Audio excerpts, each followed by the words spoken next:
I bet you if I touch it, she'll be yell at me. Yes.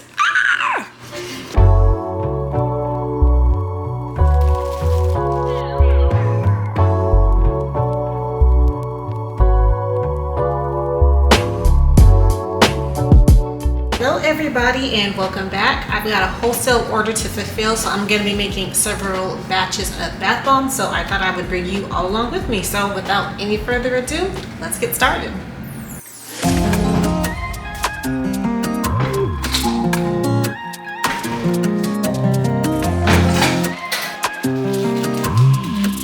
So the first fragrance I'm gonna make is Peach Bellini. I'm gonna be using this nice pumpkin head from Maiwan. So I'm gonna use 99% isopropyl alcohol, and I'm gonna combine that with my colorant.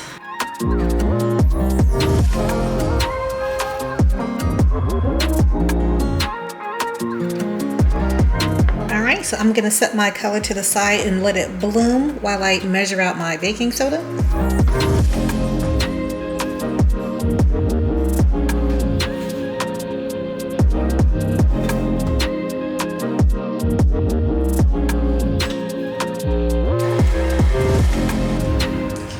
Add that colorant in there. Let me give you guys a better view.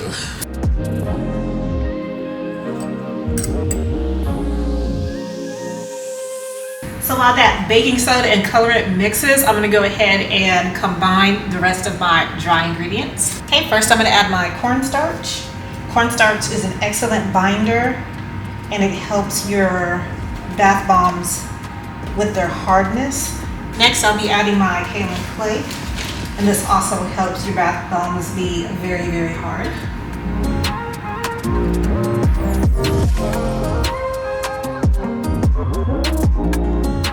All right, cream of tartar. And this also helps the bath bombs with their hardness. And you don't need much, but it makes a huge difference. I've noticed a huge difference in my bath bombs since I started adding cream of tartar.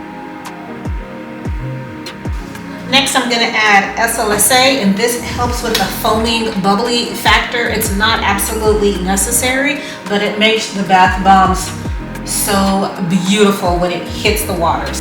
But this is a very, very fine powder, and it's going to make you sneeze and irritate your lungs. So you definitely want to make sure that your nose and mouth is covered while using this product.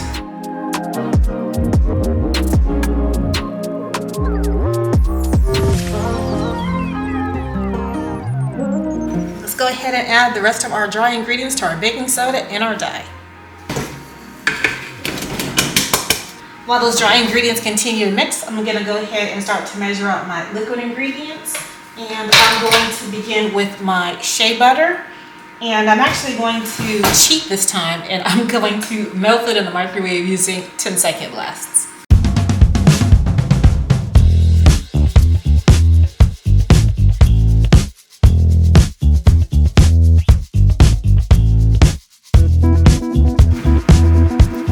Just like that, it's melted like magic. All right, let me add the rest of my wet ingredients. I'm gonna add some isopropyl alcohol. All right, so let's add a fragrance oil, and I am using this beautiful fragrance, Peach Bellini from Aztec Candle Supply. Next up, we're gonna add our polysorbate 80, and I got this from Bulk Apothecary. And you can use any lightweight oil, but for me, I choose to use jojoba oil. I absolutely love this oil. It is so luxurious.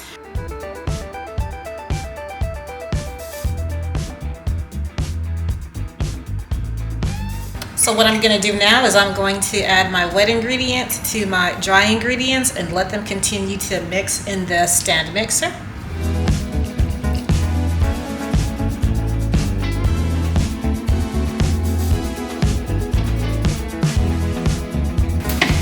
And while those wet and dry ingredients continue to mix in the stand mixer, I'm going to go ahead and weigh out my citric acid.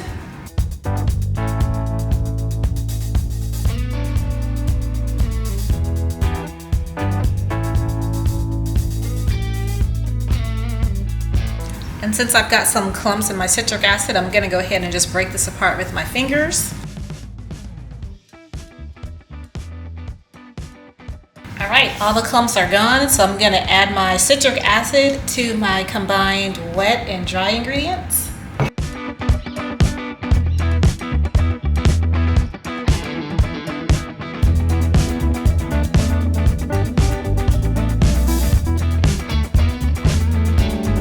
While that's mixing, I'm gonna go ahead and get my bath bomb press ready. I'm using the large round molds.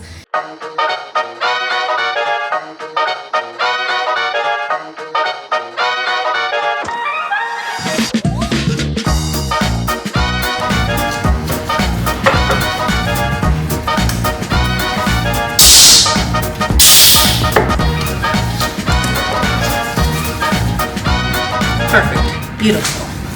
So let's twist it loose,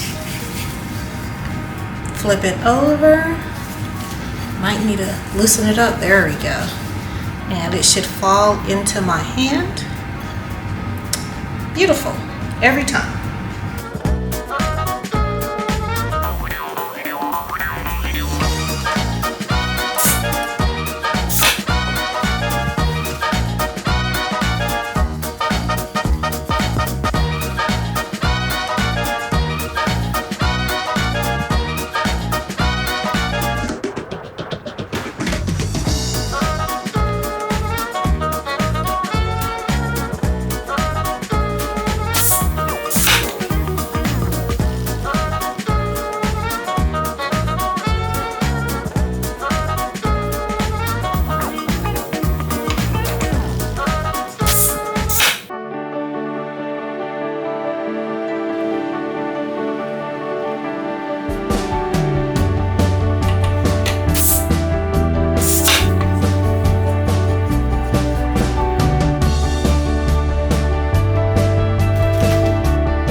The next day, I let my bath bombs sit overnight, and I'm going to get ready to paint them. I already practiced on a few bath bombs because I was kind of nervous. I didn't want to mess these up first, but for me, it's super important to get my mica to alcohol ratio just right, or I don't get the desired outcome. So let me show you, for example, here.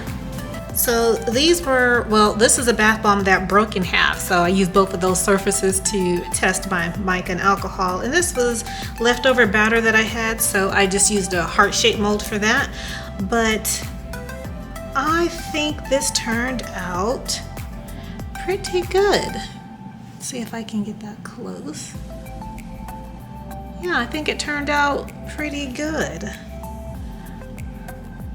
I'm using an orange mica from Mad Micas, and I'm also using I think it's like a snowflake glitter mica from Brambleberry, and I will also post that in the description box below. So let me go ahead and get my gloves on, and I'll show you all how much alcohol and mica that I used to get this.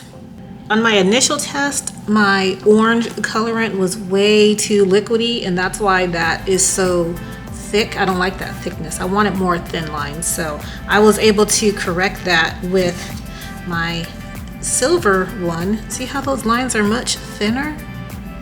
I'm digging the thinner lines. So if you're trying to get thinner lines and you want your glitter to pop The secret to that is making your colorant mixture a lot thicker.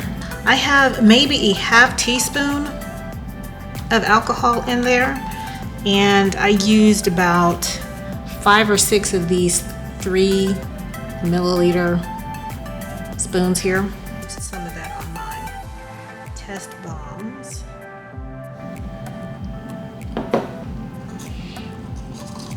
And you'll figure out the consistency that you like.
Hey y'all, so my mom woke me up to do this,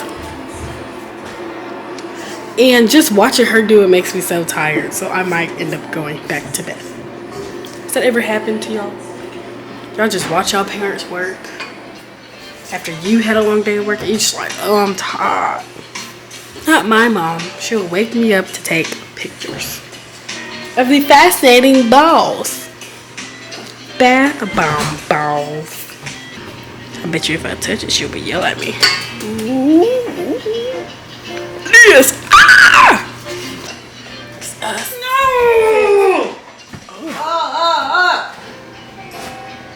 No! She's amazing because she gets frustrated. So I think these are the jail cells. She gonna fix y'all. In here, actually. Handmade from love and frustration. I'm going to lay back now. So there's very uncomfortable.